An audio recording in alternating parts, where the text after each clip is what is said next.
Well guys, before I start screaming the hell of me, I would like to wish you again Happy New Year guys. I wish the best to all of you and thank you very much for supporting the channel and watching my video. Now let's get to the match that Chelsea played against Crystal Palace. And this is what I had to say again and again and again and again and again. Where is the striker?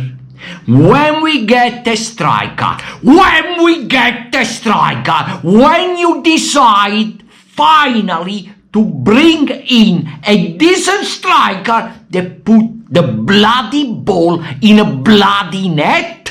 When?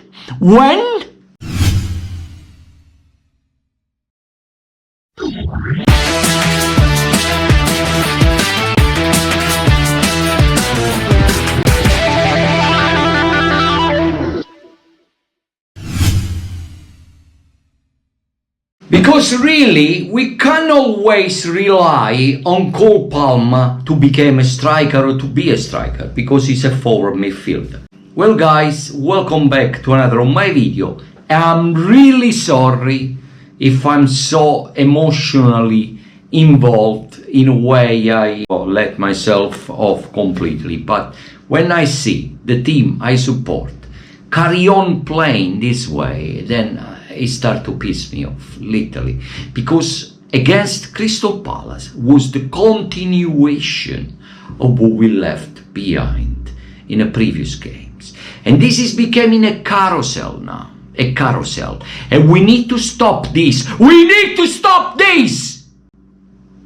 Maresca, as far as I respect you, but I hope you start to realize, dear Enzo Maresca, that here the boat is gradually sinking, and we need to stop this. So I understand that you carry on say we are not title contender,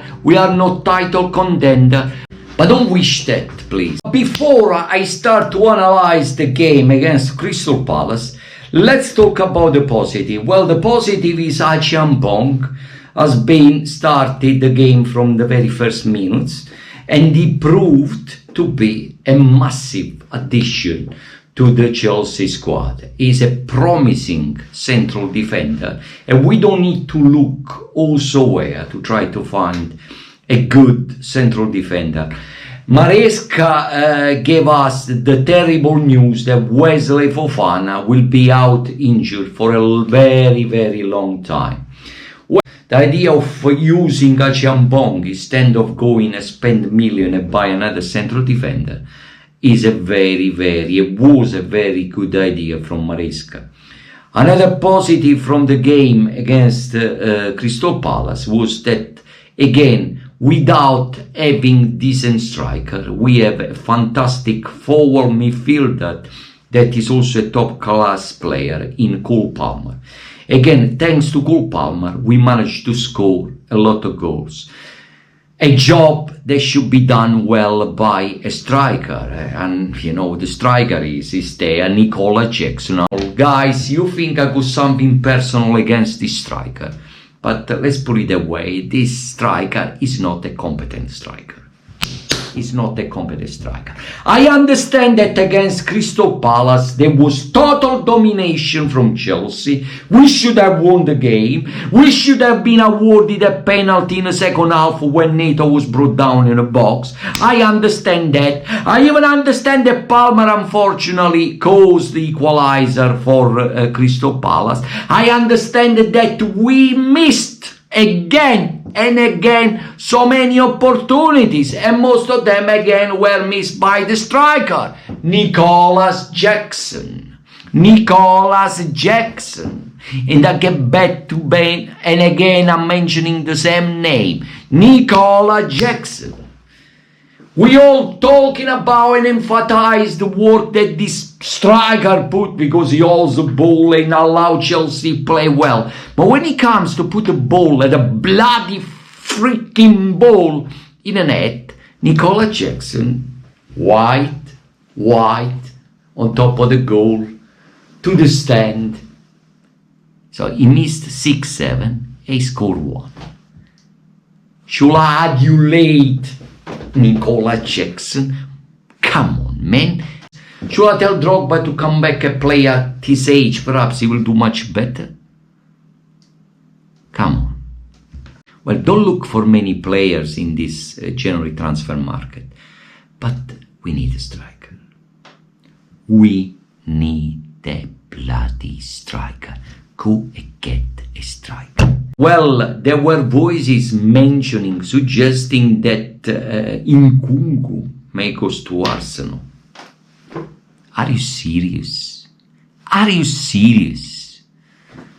Renato Veiga may go to Naples. Well, maybe all gossip. Well, allowing Crystal Palace to equalize the last 10 minutes is again a proof that Chelsea is not really focusing as they should. They do not. And that's the bloody truth. That's the truth.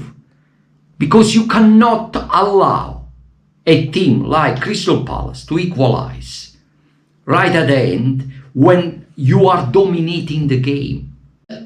But because we can't score another goal or double the lead, we'll end up to concede. And that's the story.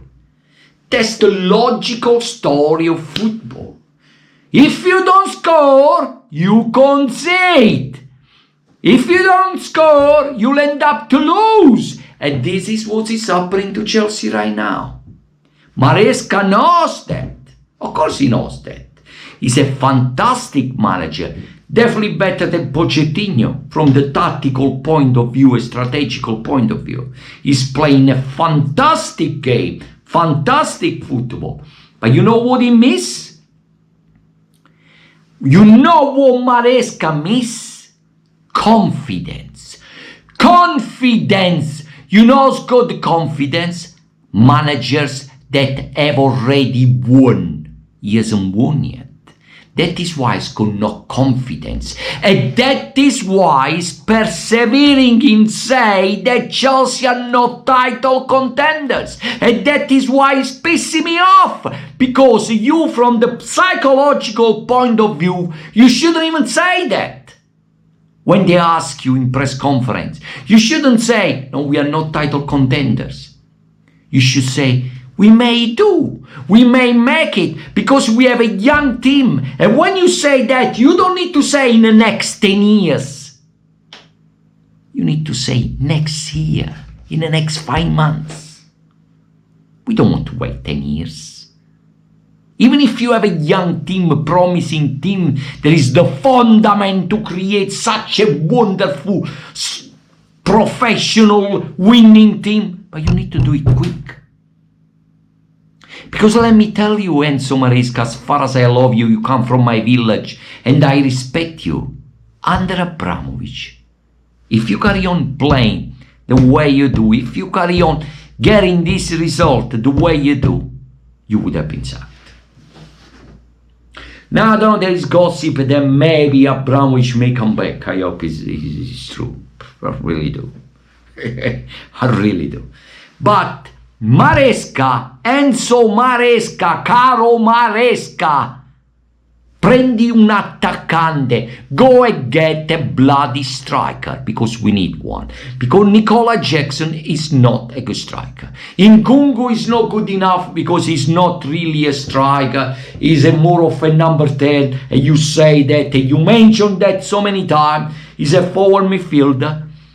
Mark Guyo is not even on a bench. You only play him in the Conference League, blah, blah, blah. Who striker we got here?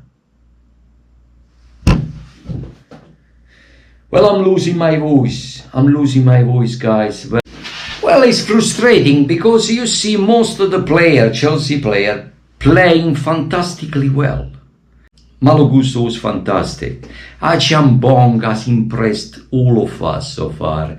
And as I mentioned, he's a promising central defender. They will do very well at Chelsea. Fernandez and Casado managed to control the middle of the pack.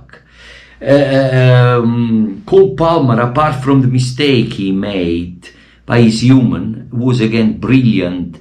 And he was the one again that managed to score a goal for Chelsea.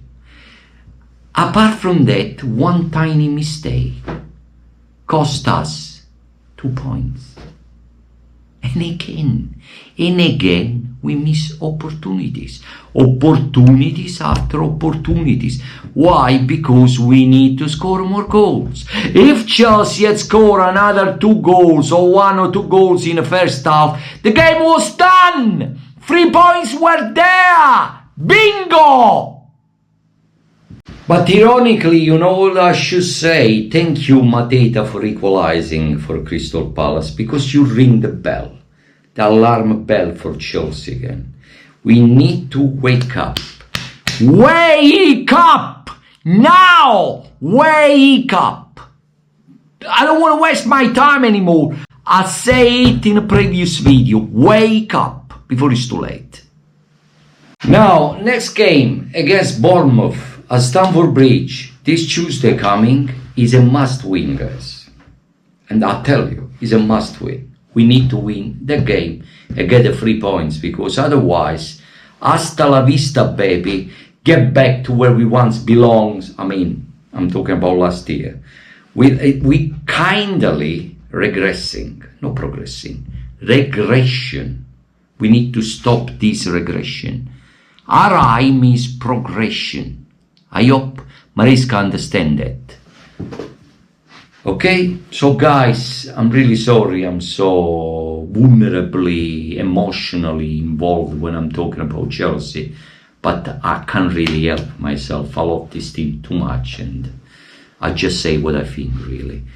And I'm sure we can pick our form up again, and positively with good vibes, because I feel good vibes. I believe that Chelsea can do well, and they can pick the form again and carry on and start winning again games. But again and again, we go almost a month now to try to look for a striker. Get a striker! Guys, thank you for watching, and I'll see you next time. It was a pleasure to be with you today. Bye.